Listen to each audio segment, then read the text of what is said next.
Hello everyone, my name is Raijin, and this video is a little bit different because I think it's starting to happen in that my ruse with Volume 9 coming out is kind of wearing off. Those of you who've followed me for a while before Volume 9 as well, you know of me as the news guy in RWBY most likely.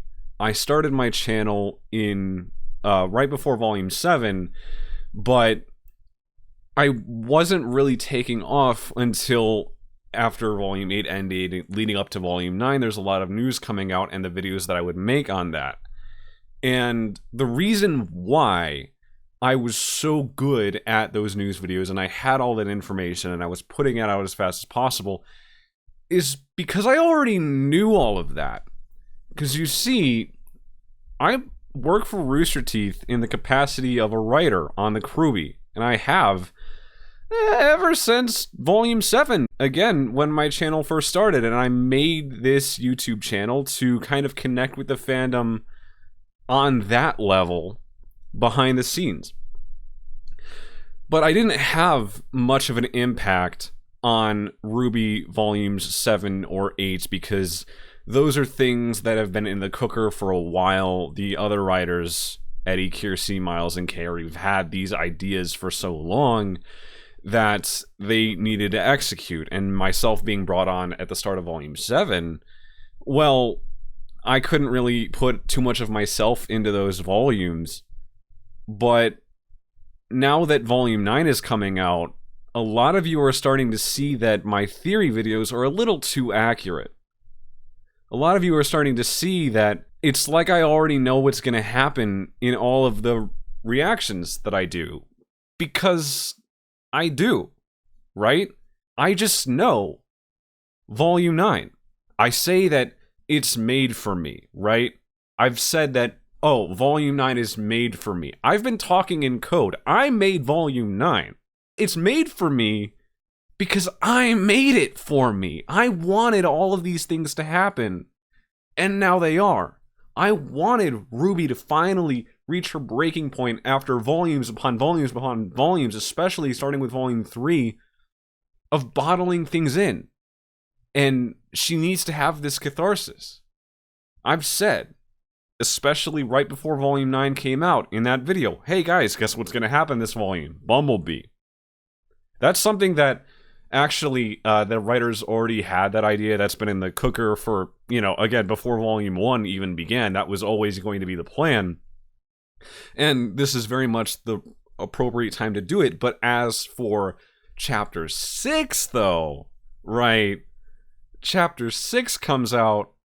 A lot of you are Bumblebee Chapter 6 truthers, and they knew they wanted to do Bumblebee in Volume 9, but they didn't know when, or they couldn't quite find where to put it in the pacing. And I said, you know what? A lot of Bumblebee moments seem to happen in Chapter 6 of whatever volume. And so it kind of just fit perfectly. I wanted to reward everybody who's been holding out hope that it's going to happen in Chapter 6. I needed to reward them for picking up on all of those little crumbs, because it has been planned in all of these Chapter 6s. That's kind of been the way that they've done it. And I told them, you know what? I think Chapter 6 is the right time for the pacing. I had my own reasons. I didn't tell them it was because of that, because that would seem a little cheap. I had to come up with a bit of a lie that it had to happen before a big plot twist that would take the kind of focus away from things. It was for you all along, all you Chapter 6 truthers, So I'm very proud to have done that for you. But overall, I just had such a big impact on Volume 9 in the writer's room that, I've said for years.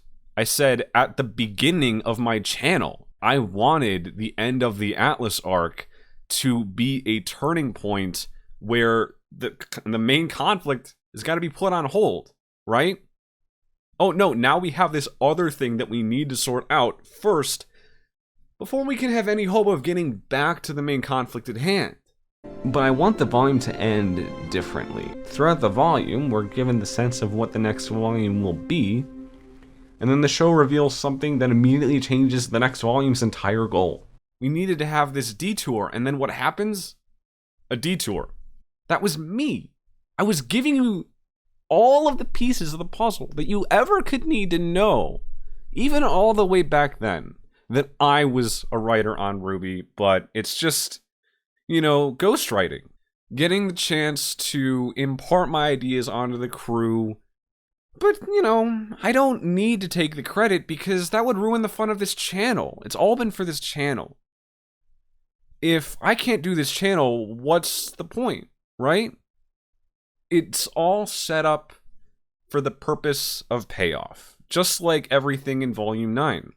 As we see the world unravel around Team RWBY and John and Neo and the Jabberwocker, which we know is Alex, I know that the Jabberwocker is Alex. You'll find that out very soon, as well as Oz being Lewis. That's coming up very shortly as well. We've only got about, a maximum of 4 episodes. I don't want to spoil the fun of it. So, this has just been... I'm just so grateful to have gotten the opportunity to be in that writer's room with all of those amazing people and impart my ideas of the show getting darker and more magical over time as we've seen. How do we pay that off, right? How do we keep that train going? And the answer is quite simply Alex being the Jabberwocker, right? We have a Silver-Eyed Warrior in the Hound. Now we have one of Oz's sisters in the Jabberwocker. Or having become the Jabberwocker, becoming this monster. Especially when that's somebody that RWBY parallels quite heavily.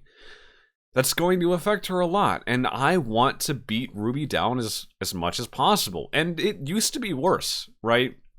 They didn't accept all of my ideas. I wanted it to be worse than it is. And you're going to see it get bad, and I'm just telling you. At one point, it was a lot worse. So I guess you can at the very least be thankful that not all of my ideas were accepted. But I even said once the intro for Volume 9 dropped and the first episode of Volume 9 dropped, I was already saying, hey, guess what, guys? Alex is still in the Ever After. I didn't want to give away too much at the time, but, it's true, isn't it? So I had to give you little crumbs and crumbs over time, and I can't be right about everything, because that would blow my cover quite considerably. I can't just give you Volume 9 before it's even out. That's also a break of NDA. So I've had to switch up certain things here and there, like for the Bumblebee Truthers, again, Volume 9, Chapter 6. I originally claimed that it was going to be Chapter 4, Chapter 3 or so. I wanted it to be front-loaded into the volume.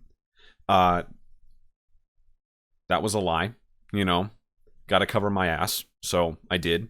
But ultimately, I've seen you all say that I know a little too much, that my theories are quite too good not to be true in ways that I was picking up all the pieces that nobody quite was, but I was putting them down too, right? That's how I know. I just know everything.